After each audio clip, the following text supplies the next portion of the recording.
دارالفتہ میں میرا سوال یہ ہے کہ نابالغ بچے سے خرید و فروخت کی جا سکتی ہے؟ دوسرا یہ ہے کہ گلی محلوں کے اندر بعض اوقات بچے چیزیں اور دکان پہ یعنی کہ فروخت کر رہے ہوتے ہیں، تو کیا ان سے خرید و فروخت کی جا سکتی ہے یا نہیں؟ اگر ان کے والد ان کو بٹھا کے چلے جائیں اور چیز کی اشد ضرورت ہو لینے کی، تو اس بچے سے خرید و فروخت کی جا سکتی ہے یا نہیں؟ السلام علیکم ورحمۃ اللہ وبرکاتہ۔ وعلیکم السلام ورحمۃ اللہ وبرکاتہ۔ جی، ایسا نابالغ بچہ جو سمجھدار ہو، یعنی کہ خرید و فروخت کے مفہوم کو جانتا ہو کہ خریدنا کیا ہوتا ہے، بیچنا کیا ہوتا ہے، تو ایسے بچے کا خریدنا بھی جائز ہوتا ہے اور ایسے بچے کا بیچنا بھی جائز ہوتا ہے۔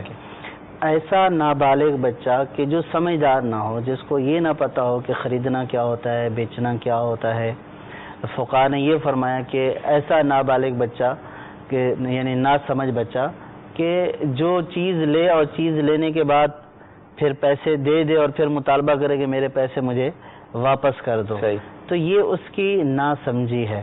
تو ایسا نا سمجھ نابالغ کہ جس کو یہ خرید و فروخت کا پتہ نہیں ہے، تو اس سے خرید و فروخت کرنا یعنی نہ تو اس کو چیز بیچی جا سکتی ہے اور نہ ہی اس سے کوئی چیز خریدی جا سکتی ہے۔